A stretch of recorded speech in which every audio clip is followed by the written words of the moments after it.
The factory ones don't fit in here. This is a factory piece that we have modified, so went to the junkyard, grabbed this guy. These do not thread in here. If you pull your old radiator out, you will not be able to get this to go into these all aluminum radiators. Yeah, she's dirty, but look at that booty, y'all. Got our thread tape.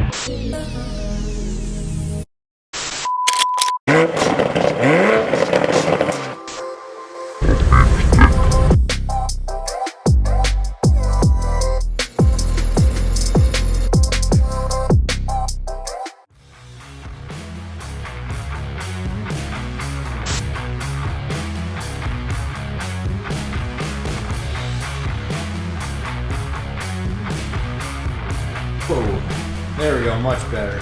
Nice and clean, get all that nasty salt off. We're talking about aftermarket parts today. We finally got it. One tranny cooler line there, one down there. Let's talk about this guy. Really quickly, if you guys live in a cold climate that's salty, not a sponsorship here at all, just a couple products I found that have worked. I do this on the Mountaineer once a week. I use this stuff right here. This is called Salt Gone. It's a pH balanced concoction formula that actually neutralizes road salt. So when you use this, and you literally use like one capful if you're using a pump sprayer, because it's literally 1.2 ounces per gallon, so this will last a long time.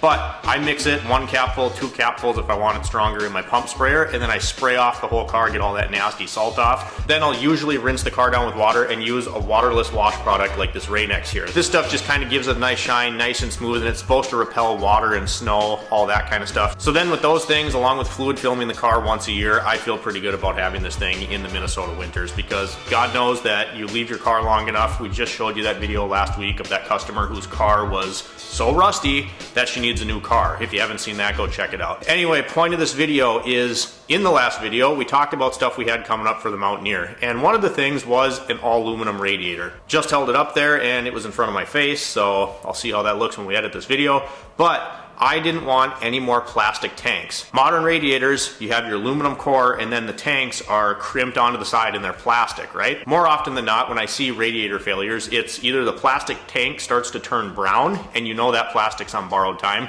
I'll insert a clip right here actually of an extreme case. This was the drift car, the Audi TT that was converted to rear wheel drive, and we actually had a massive plastic tank failure. Oh my God. Look at that. Holy, I didn't see that. We could JB weld that back on. Obviously that's a really extreme case, but these things happen, they turn brown, they break, they crack, and the crimps kind of where the plastic and the aluminum meet. I didn't want to deal with that, so I wanted this all aluminum radiator.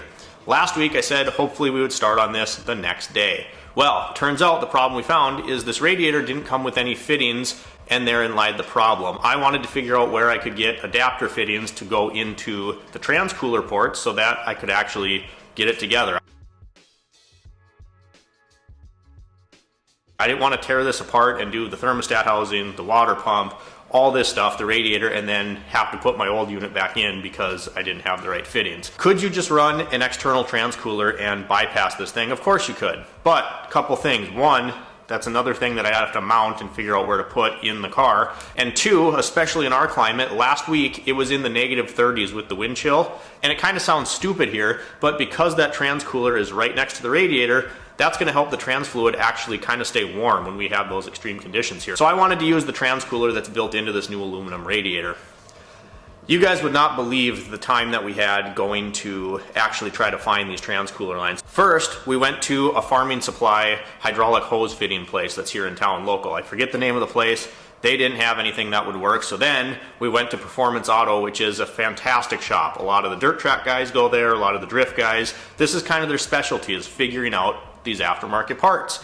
And we sat there, a guy super knowledgeable, for about a half an hour, and we could not figure out how to make this work. I'll throw a few pictures in here. We ended up going to the junkyard and finding some fittings off of an Explorer. One was off an F-150 for the transcooler adapter. So you have this adapter piece that screws into the radiator, and then you have the fitting that's on the line, and that screws in there, and the flare sits in that fitting, and your transcooler doesn't leak. Now the problem is, you know what, I did have a short about this, and I think I'm just gonna throw this in here right now so you're kind of up to speed. Alright guys, so this is an all aluminum radiator for a 5-liter V8 2nd gen Explorer Mountaineer. A lot of guys have trouble because the bungs for your transcooler lines, the factory ones, don't fit in here. This is a factory piece that we have modified, so went to the junkyard, grabbed this guy. These do not thread in here. If you pull your old radiator out, you will not be able to get this to go into these all aluminum radiators. So you need this piece. The other side, that small nut, actually will thread in there, but it's seated flat on this side. This side accepts an inverted flare. So what I did, took it over to the lathe, took all the threads off it so it was smooth. Then I retapped this guy. So this is the factory hardware. Do it one-handed here.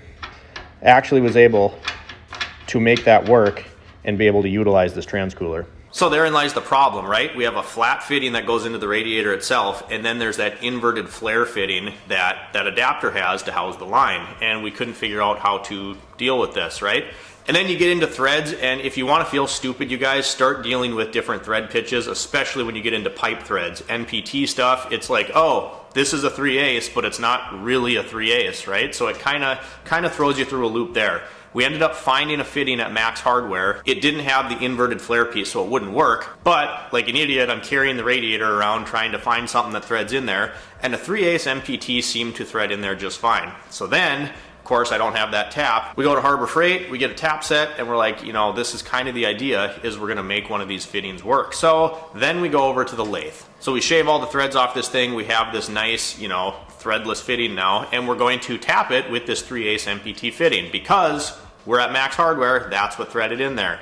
So we tap that guy down with the 3/8 MPT, does not thread in to the radiator. I should have recorded this before I actually put the fittings in the radiator, but what we ended up doing is after I did that, I cleaned up those threads again with that same tap, you know, and I'm like, this doesn't make any sense. I go grab my thread chasers, which a thread chaser is just supposed to clean up existing threads. It's not meant to cut new ones. But I have this 3/8 tapped piece that I have just made now, and now this 5/8 thread chaser seems like that might be the right size. So I clamp my fitting in the vise, and I cut 5/8 threads into this 3/8 thing, and as you saw in the short, then it fits. So, you know, guys, I don't have the answer as to, I don't know. And if I had a little more machining experience, you know, I know enough about that lathe to be dangerous, and hopefully we get to make more fun stuff, because I know you can use that thing as a mill. I just ordered a book off the recommendation of one of my machinist friends. I like it, it's interesting. I just know enough about it to be dangerous, you know? I'm an auto mechanic, I'm not a machinist. So anyway, we get these 5/8 threads to cut in there, and then as you saw, it threaded in there nice. So I don't know what the deal was there, but we got it to work. The factory fittings that come out of a factory or stock replacement radiator actually have thread tape on them from the factory. And I'm assuming that's because the inside of the radiator is flat and the end of that fitting just butts up in there and it's flat as well. There's no flare or anything on the adapter piece itself. So I went and got some Permatex pipe dope. I put it around there, shoved them in the radiator, tightened them down, snugged them down as far as I dared. You know, it's aluminum, so I didn't want to break it. But my point here is, if you're going out and getting aftermarket upgraded parts for your car, this is why a lot of auto repair shops will not work with you on this kind of stuff, because you run into these issues. This is a company I've dealt with before with this radiator. They sell them on eBay, but I've dealt with them before and they came with fittings that actually worked. The fact that I go all over town looking for fittings, automotive specialty performance shop, and actually I can't name drop or anything like that, but I have a friend who is a mechanic that works alongside engineers that develop agriculture equipment. He actually took my radiator, and this is like a multi-million-dollar facility. I can't go in there. There's proprietary prototype technology in there that nobody else can see. But it is a multi-million-dollar facility. And he's like, dude, we got tons of fittings. We'll be able to figure this out. I will find you something.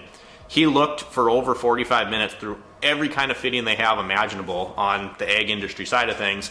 Cannot find a fitting that works. So, you know, I was pumped, you guys. If I would have got it on camera the other night, it's late at night, Friday night, and I'm like, I can't believe that I was able to use this lathe and actually make something that works. My point here is, yeah, this will be a really nice upgrade once we get it in the Mountaineer. I won't have to worry about the tanks anymore. But a lot of times when you do this kind of stuff, you do factory type upgrades, or you want to get a custom part or something that's, you know, billet aluminum versus cast. These are issues you're going to run into, and a lot of the guys, even on the Explorer Mountaineer forums, are saying, we've never even run those, we just run an external transcooler. I already given you the reasons as to why I didn't want to do that, but I guess I just kind of wanted to share the victory that we had in being able to figure this out, so we were able to take, you know, this junkyard fitting that was OEM equipment on this vehicle, and with a little ingenuity, we were able to make it work with our application. As I said, I wanted to have all these parts in here a week ago because we have a slight coolant leak, and I just wanted to do the water pump, thermostat, whole shebang right at the same time, and we were not able to do that because we ran into these issues. So I just wanted to hop on and share that with you guys. Thought it was kind of interesting. So hopefully now we we can get this done, we can focus on some of the other stuff. I got some lighting upgrades coming. I want to finish the lift, and we got a nice little suspension upgrade in the works. So that's what I had for you guys today. I just wanted to share this experience and say, you know, don't get discouraged. You get aftermarket parts, they're not always going to go your way, but use the old think tank a little bit and get creative. You should be able to figure it out, and honestly, it's going to make it that much sweeter when you do, because I was absolutely like a kid in a candy store once I was able to get a fitting to thread into my stupid radiator. So if you guys enjoyed the video today, please drop me a comment down below, like and subscribe if you've not already, and as always, we'll catch you next time.